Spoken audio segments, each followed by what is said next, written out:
What's up, Internet? My name is Michael Cook, this is Blue Giant Media, and we're here to connect through gaming.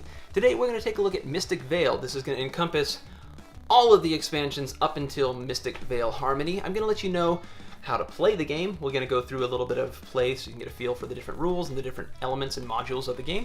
And then we're going to come back and I'm going to let you know what I do like, what I don't like, who may or may not like Mystic Vale, and a little bit of the elements from many of the different expansions.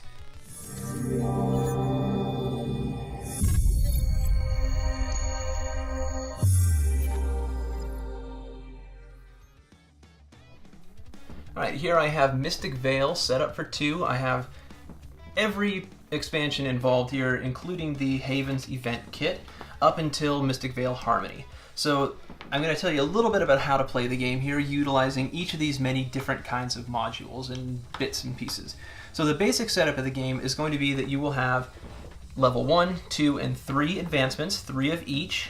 You're going to have level 2 and level 1 Vales, 4 of each of those. There will always be these fertile soils, which cost 2 money each, and you can choose whichever one you want. It's not a limited supply based off what's visible.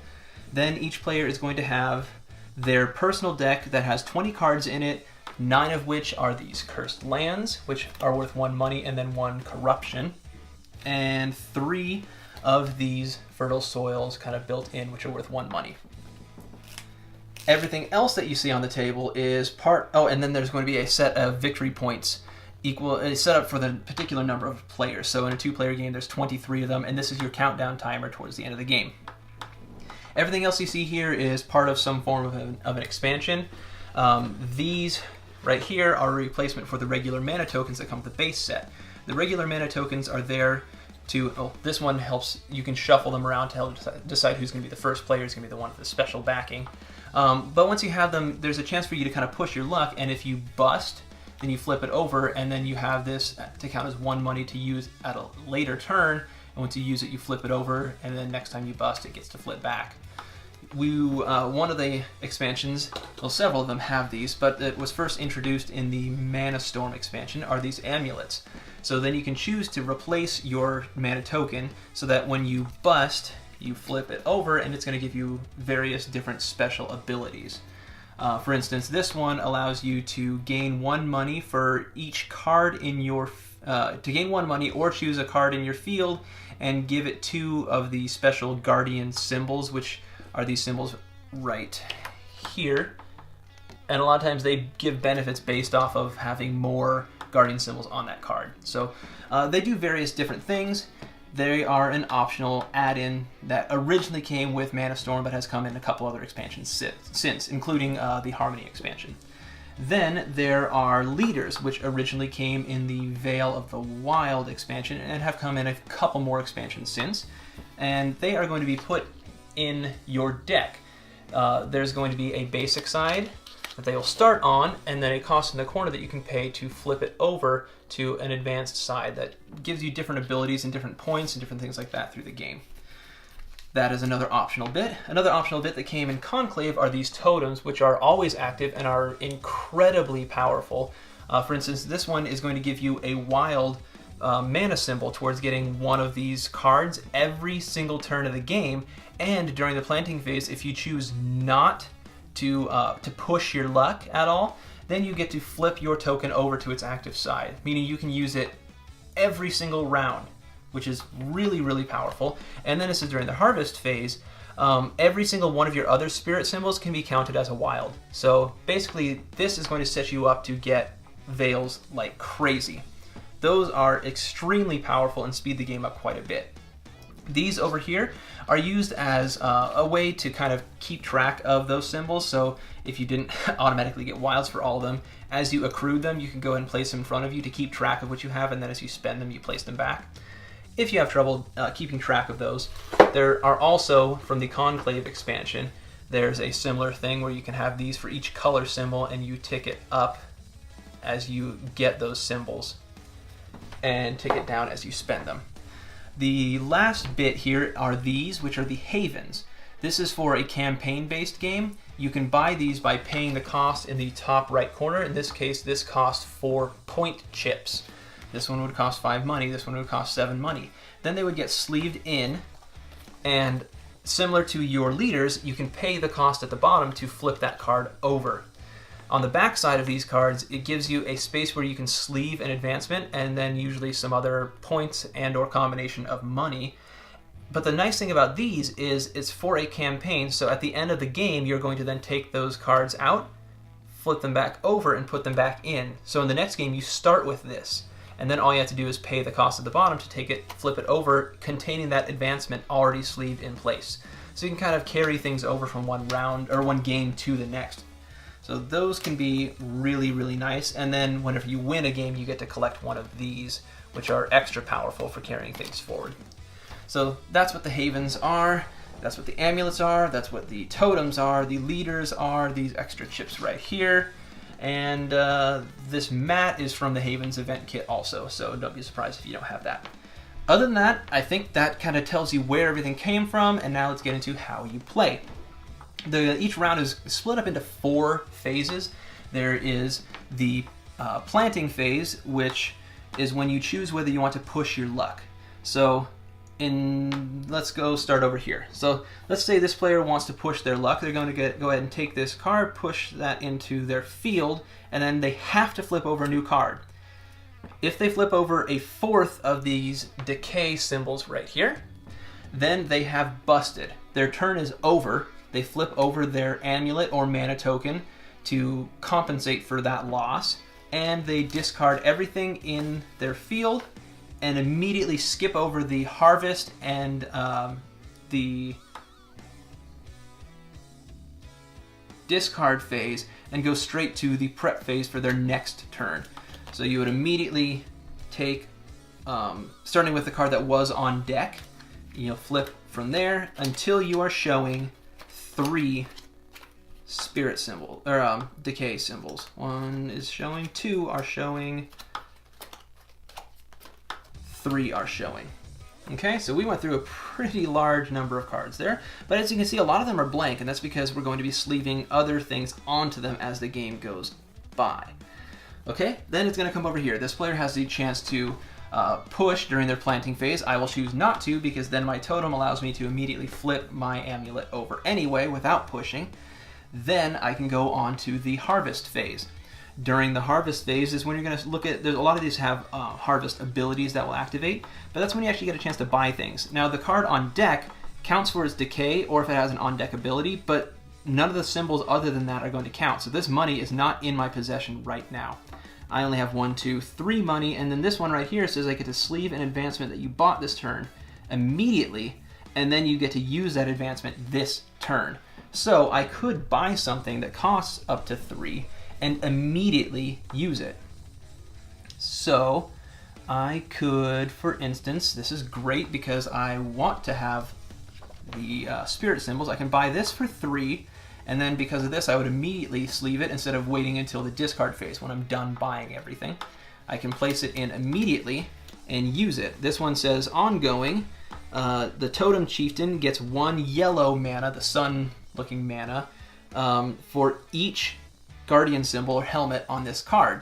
So that means I'm going to get a wild from here and a sun from here, and thanks to this I can count this as a wild as well. So I get 2 wilds, which I can then use to buy any of these down here. So then I could buy, let's see, I could buy, these ones give me a way to not spoil. This one gives me a chance to not spoil. This one right here just gives me 2 points. I'm just going to go ahead and take the 2 points. When you get Veils, they don't get sleeved into your cards. They go ahead and sit on the side and either give you continual bonuses or just points at the end of the game.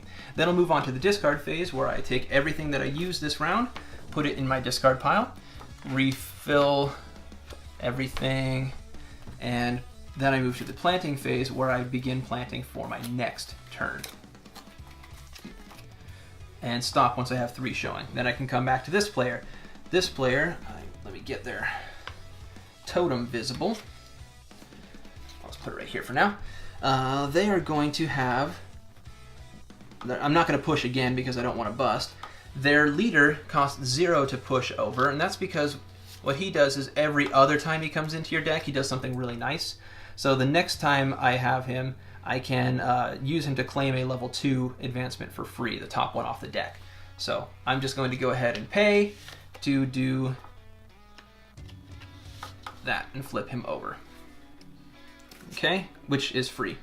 Then I will have 1, 2, 3, 4 to spend, plus I can evoke this to put 2 guardian symbols onto one of my cards. And this says during harvest, choose 1 card to gain a guardian symbol. So I can add 3 guardian symbols to a card, which is nice because I can gain 1 money for each guardian symbol in my field. And then I can also pay advancements 1 less for each guardian symbol on them. So it makes it even easier for me to get them. That would give me 1, 2, 3, 4, 5, 6, 7 money to spend, plus this would cost 1 less. So I can go straight to this level 3 advancement right off the bat, which I think I'm going to go ahead and do. So this one is worth -1 point at the end of the game, which is bad, but it gives me all this good stuff, which is very good. So I will go ahead and take that, sleeve that in here, and now, because when this comes up, it's going to give me 4 victory points, 1 money, 1 yellow spirit symbol, but it does add more decay to my deck. Although there are ways to cancel out decay with growth symbols, which there are none of them out there right now, but it is this nice happy tree right there. And there's also sometimes strategies where you will get points for busting or points for all kinds of stuff that might seem negative at first. So then play is going to continue back and forth. Oh, and I evoked this when I put that card into play and used it immediately. Play is going to continue back and forth like this until all of these are taken. Whenever, like for instance, that other card that I just bought, like this one right here also, this will give you 2 victory points. You'll take them from here and add them to your victory point pile. When this is all gone, you'll finish out the round, keeping track of who the first player was so that everybody had the same number of turns, and then you'll total up your victory point chips, the positive and negative victory point symbols on your cards, on your veils, on your totems, or your amulets, and then whoever has the most points at the end of the game will be the winner. Okay, now that you have a pretty good idea of how to play Mystic Vale and integrate some of the different elements and modules, I'm going to let you know what I like about the game. First off, I am a big fan of deck builders in general. I've got Dominion here with just about every expansion. I've got Legendary here with most every expansion up until Civil War. Maybe one more after that. I think Deadpool. And then I've got Star Realm. I got several. So I'm a big fan of deck building games.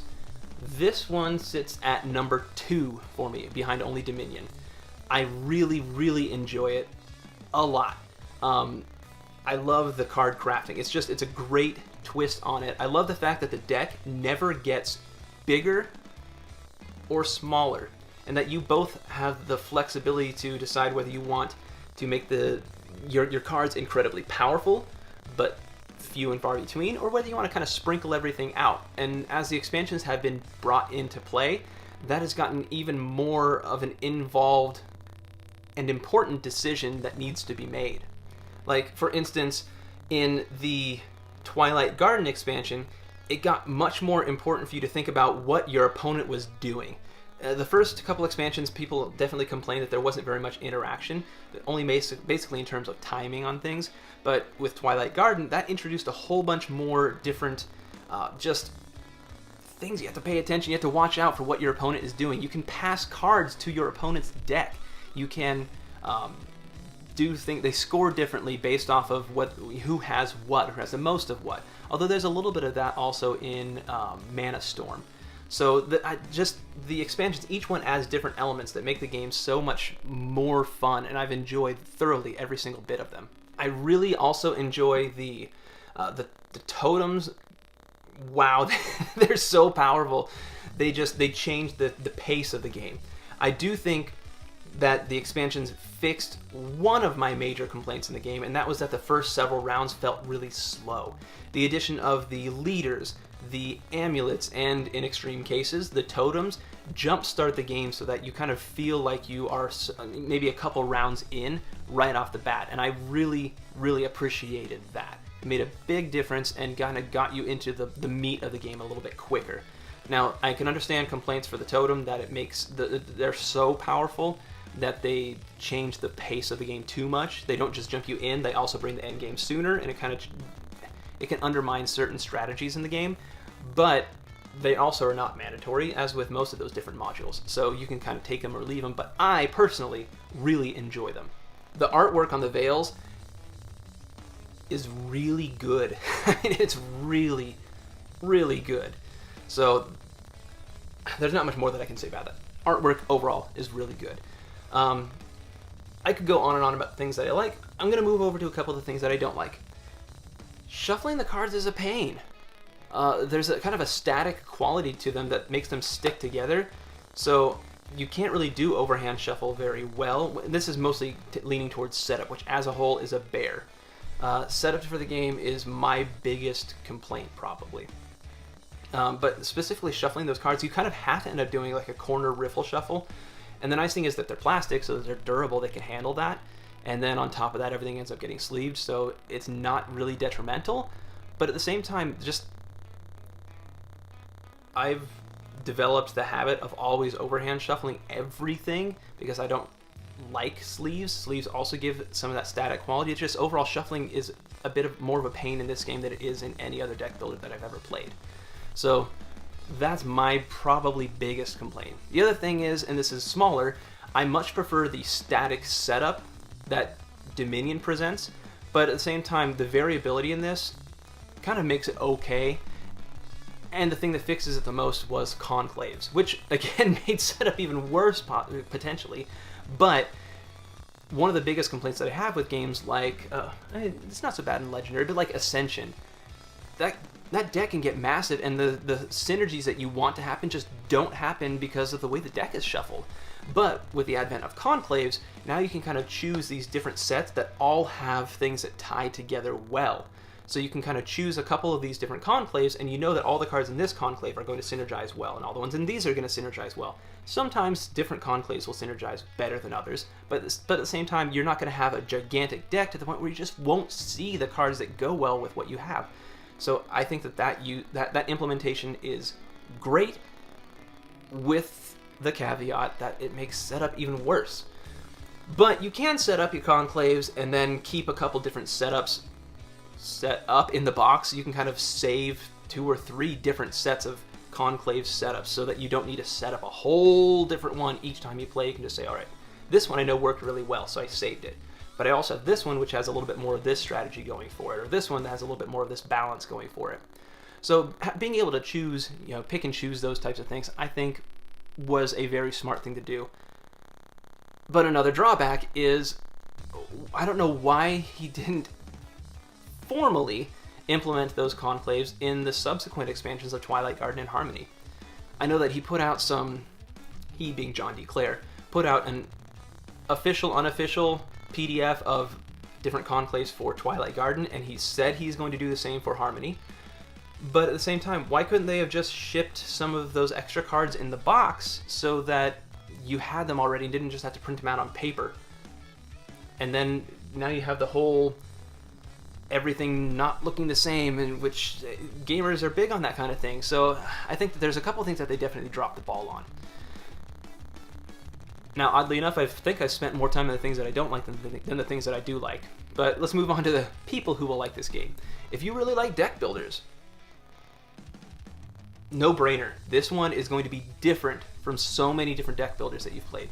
If you get frustrated with the fact that your deck gets bigger and bigger and bigger, and some deck builders don't have culling mechanisms, or some deck builders don't have or emphasize too much culling, like you can't do anything, it's an automatic strategy. Well, this one, you always have the same number of cards, and you just choose based off the cards that you have, whether you want to spread them out, whether you want to compact them together, whether you want to go for Veils or go for corruption, whether you want to go for growth, whether you want to go for things to give you victory chips. There's all these different ways that you can go that change the timing of the game and change the way that you want to score, the way that what you want to go for, and the way you want to construct your cards. Which, if you love deck building and engine building and that kind of puzzly aspect of it, with keeping the game from not necessarily getting overwrought with more cards, it just changes the cards themselves. If that appeals to you, don't think, well, I wonder if I would like that. You will. If you're sitting there going, oh, that sounds cool, then you're going to like it, because it is as cool as it sounds.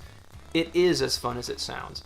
There's so much variability, which is true of so many deck builders, but this one, I really feel like the first expansion was a little bit of a, why didn't they put that in the base box?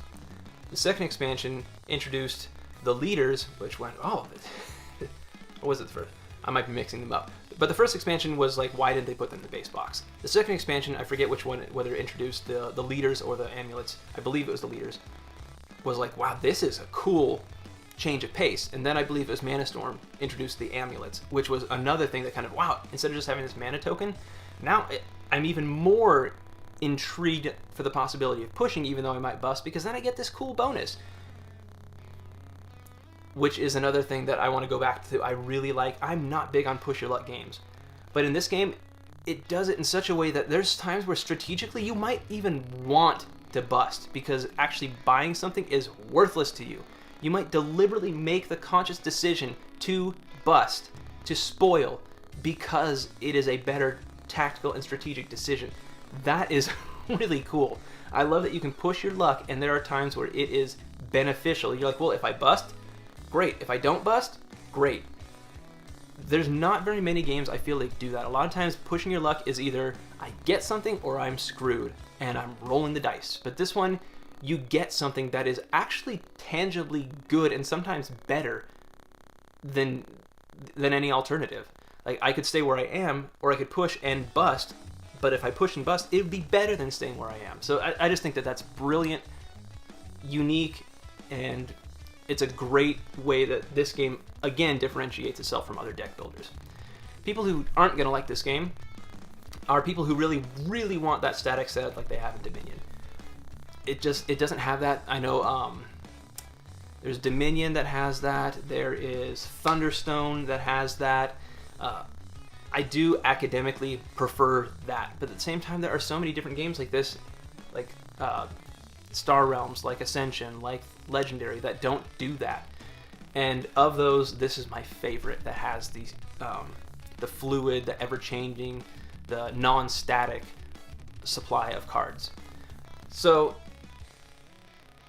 honestly, I can't really, if you really don't like setup and teardown, if that's a barrier for you, that's going to be a huge barrier here, because this is annoying. And that's me saying that, having loved this game. I wish it was faster to set up and tear down. Usually if I know I'm going to play this at a game night, I'm going to make sure I have it set up ready to go, because if I say, hey, do you want to get out Mystic Vale? Okay, it's going to take a good 15 minutes usually to set the game up, maybe more, which might not be a lot for you. But for me, I just want to get in and play because it's so fun. So anyway, I think you've got a pretty good idea by now whether you're going to like the game or not, so we'll just go ahead and move on.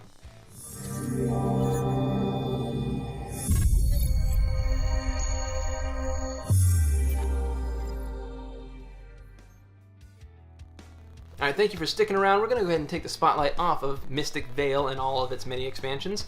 And if you want to know more about the game, make sure to look in the description section where you can find some unboxings, some setup and playthrough, some overall thoughts on individual expansions as they come out.